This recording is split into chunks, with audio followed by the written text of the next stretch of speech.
کم از کم ایک بات تو ثابت ہوتی ہے کہ جب تک تکنیک اور مشین آپ کا ساتھ نہ دے، آپ کی زبان و بیان دونوں بیکار ہوتے ہیں۔ میرا اعزاز ہے کہ آج شام کی نشست کو یا سنبھالوں یا بگاڑوں،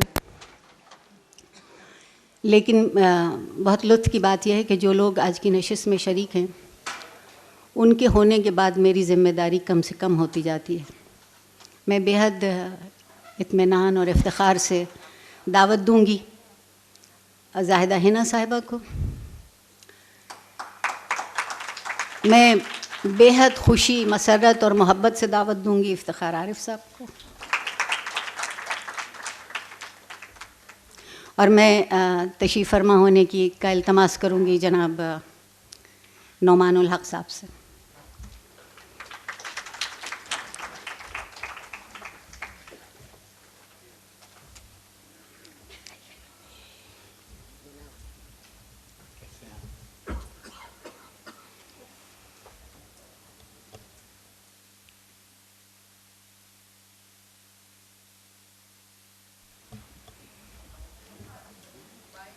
میں ممنون ہوں تینوں شرکائے گفتگو کی کہ وہ تشریف لائے، اور اس سے پہلے گزارش ہے کہ جان عالم تو پرانے ہوئے مگر جان عالم کے طوطوں کی شکل نئی ہو گئی ہے، اور اب ہم ان جان عالم کے طوطوں کو سیل فون کے نام سے یاد کرتے ہیں۔ اگر تھوڑی سی دیر کے لیے جان عالم کے ان طوطوں کو افیم کی چھوٹی سی گولی دے دیں تو شاید ہماری بات آپ تک بہتر پہنچے گی۔ میں بہت ممنون ہوں گی اس بات کے لیے۔ آج کی اس گفتگو کا جو محور و مرکز ہے بہت پرلطف ہے، اور وہ یہ ہے کہ کیا اردو پڑھنے والے کم ہوتے جا رہے ہیں۔ اس موضوع پہ بہت سی بات ہوگی، اور وہ لوگ بات کریں گے جو اردو کے لکھنے والے ہیں، اور ایک صاحب وہ بات کریں گے جو انگریزی کے پڑھانے والے ہیں۔ لطف کی بات یہ ہے کہ میں اکثر تقریبات میں طالب علمانہ شریک ہوتی ہوں اور یہ دیکھتی ہوں کہ اردو میں لکھنے والے جو یقیناً اردو میں سوچتے بھی ہوں گے، جب گفتگو کرتے ہیں تو انگریزی خود بخود مادری زبان کی طرح پھسلتی چلی آتی ہے۔ میں ابھی تک یہ نہیں سمجھ پائی ہوں کہ اردو میں لکھنے والے کو، اردو میں پڑھنے والے کو، اردو میں کہنے والے کو انگریزی زبان اتنی آسانی سے کیوں میسر آتی ہے، اور اردو سے اس کا اتنا فاصلہ کیوں ہوتا جاتا ہے۔ اردو پڑھنے والے کیوں کم ہوتے جا رہے ہیں؟ تو میں ایک چھوٹا سا جو میرا مدرسانہ اور تدریسانہ مشورہ ہے وہ یہ ہے، اور جو میرا ایک زندگی بھر کا تجربہ بھی ہے، ہم جان بوجھ کر اردو کے پڑھنے کو کم کرنا چاہتے ہیں، کچھ شعوری طور پر اور کچھ لاشعوری طور پر، کیونکہ ابھی تک ہم محکومیت اور مروبیت کے اس احساس سے نہیں نکلے جہاں اپنے آپ پہ ناز آنا اور اپنے آپ پہ اعتبار ہونا ہم سیکھ سکتے۔ جب انگریزی بولتے ہیں تو ہم سمجھتے ہیں کہ ہم دنیا کے معاشرے میں رہ رہے ہیں، اور اردو بولتے ہیں تو سوچتے ہیں ہم کسی بہت چھوٹے سے معمولی سے دائرے میں زندہ ہیں، اور ہمیں اپنی زندگی کو اس چھوٹے اور معمولی دائرے سے نکال کے بہت آگے تک لے جانا ہے۔ لطف کی بات یہ ہے کہ بڑی دنیا میں شریک ہونا چاہتے ہیں مگر چھوٹی دنیا کو مد نظر کر کے۔ میری سمجھ میں یہ نہیں آتا کہ جو اپنے آپ سے نا واقف ہوگا وہ صرف دوسروں سے واقف ہو کے کیا حاصل کر لے گا، کیونکہ میرا اور آپ کا سارا فکری ورثہ، میرا اور آپ کا سارا لسانی ورثہ، میرا اور آپ کا سارا تہذیبی ورثہ اس کم نصیب زبان میں ہے جسے آج کل ہم اردو کہتے ہیں، اور میں کم نصیب اسے جان بوجھ کر کہہ رہی ہوں۔ نظام تعلیم میں ہم خاص طور پر دو حصے کر رہے ہیں، ایک جہاں اردو ذریعہ تعلیم ہے اور جہاں سے صرف محکوم پیدا ہوں گے، اور ایک انگریزی ذریعہ تعلیم ہے جہاں سے صرف حاکم پیدا ہوں گے۔ تو جہاں زبان کو اور نظام تعلیم کو معاشرے میں طبقاتی حد بندیوں کے لیے اختیار کر لیا جائے، وہاں اردو پڑھنے والے زیادہ کیسے ہو سکتے ہیں؟ یہ ایک اور بات ہے کہ حیثیت کے اعتبار کے لیے غالب، فیض، اقبال، فراز، افتخار عارف، یہ کتابیں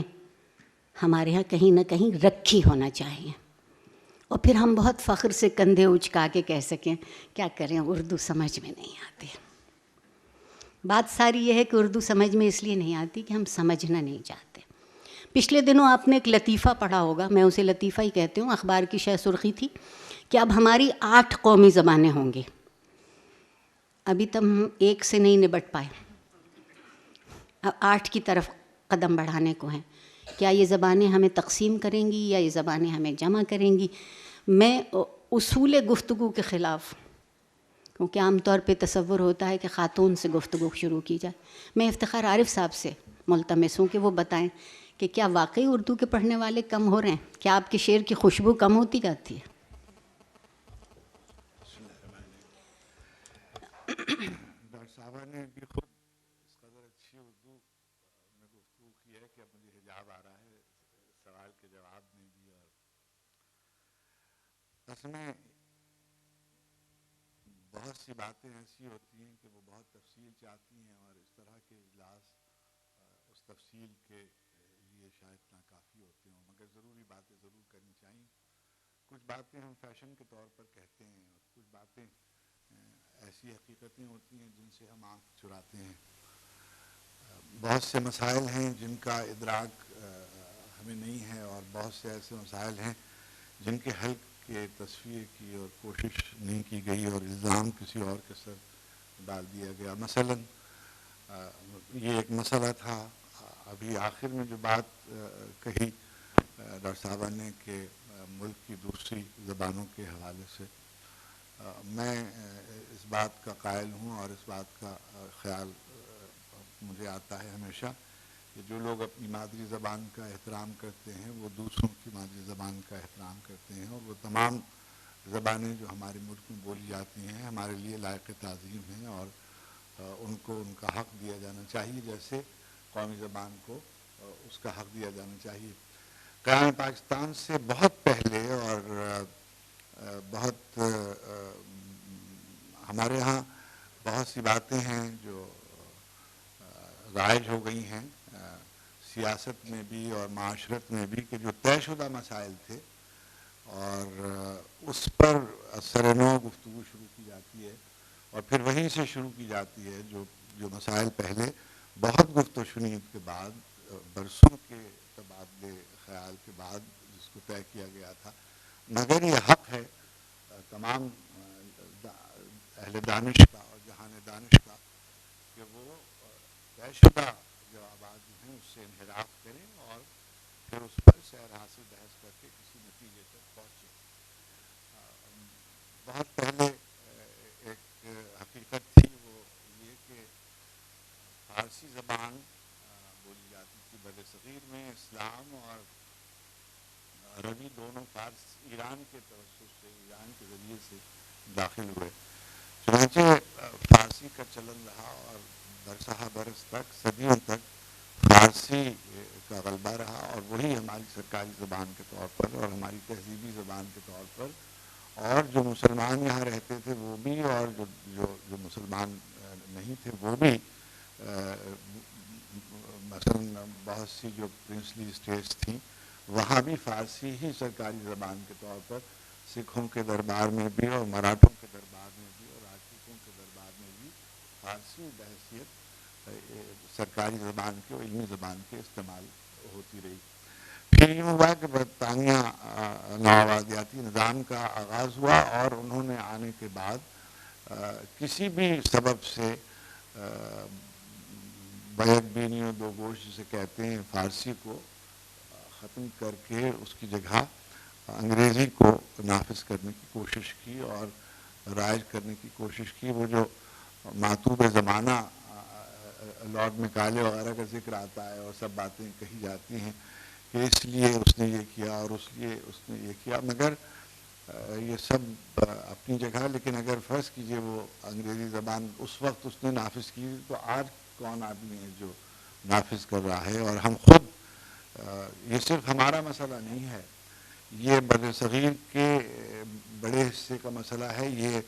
ہندوستان میں 18 19 20 زبانیں ہیں جو ان کی قومی زبانیں ہیں، کہی جاتی ہیں، ہندی کے ساتھ ساتھ سرکاری زبانیں کہی جاتی ہیں، مگر وہاں بھی جو ان کے ادیب ہیں تامل کے اور تیلگو کے اور ملیالم کے اور کنڑ کے اور اڑیا کے اور بنگالی کے، ان کو بھی وہی مسئلہ پیش ہے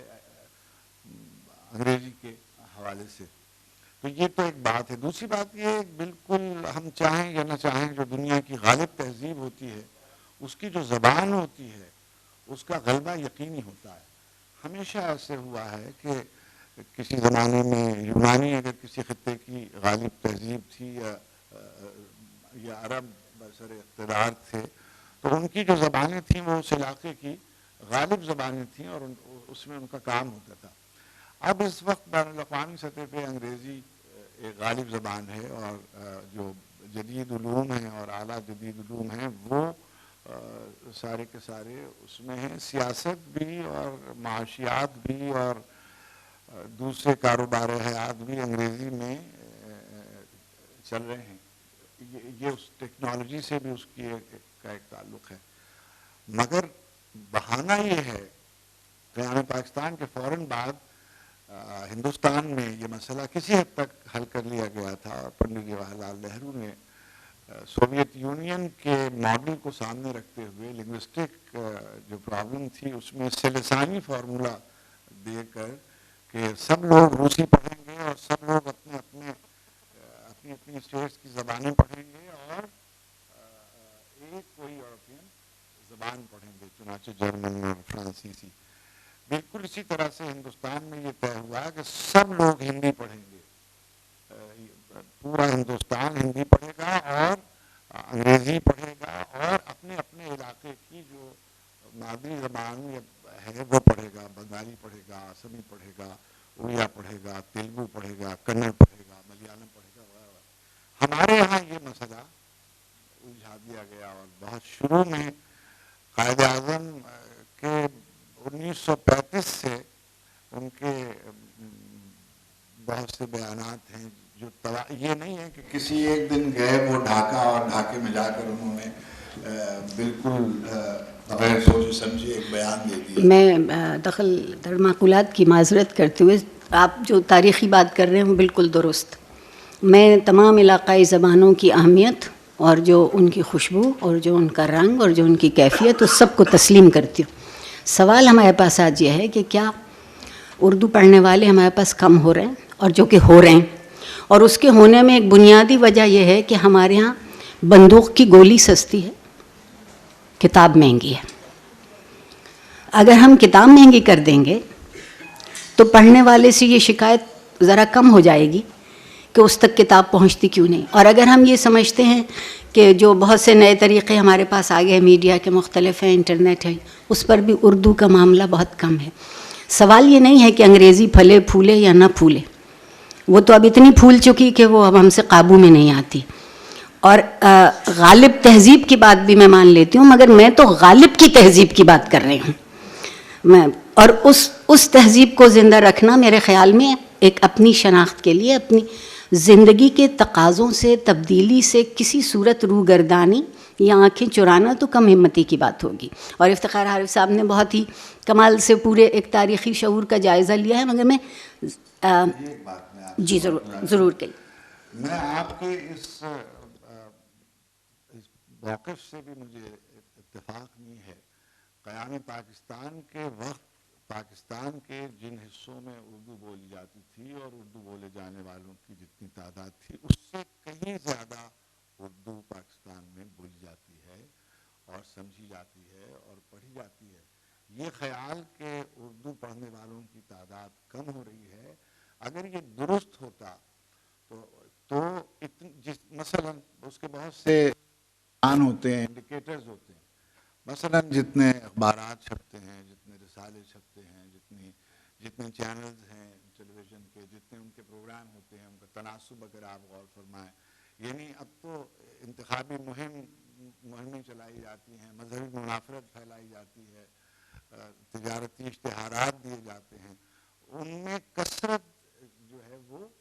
اردو کی ہے. اور تو یہ کہنا کہ یعنی اچھی بری ادب اور یہ ایک بالکل جداگانہ بات ہے. اور وہ کتاب والی بات بھی اپنی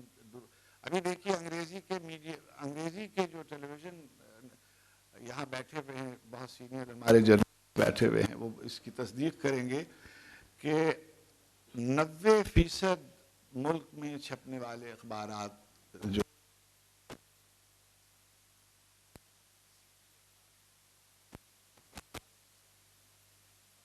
زبانوں کے اخبارات چھپتے ہیں. بالکل یہی صورت احوال یہ جو جتنا یعنی مثلا ہم بہت یعنی میں اس کے کنٹینٹ سے اور اس کے مواد سے اتفاق کروں نہ کروں، یہ ایک جداگانہ بات ہے. یہ جو جتنے دینی مدرسے اور آپ ایک دوسرے کے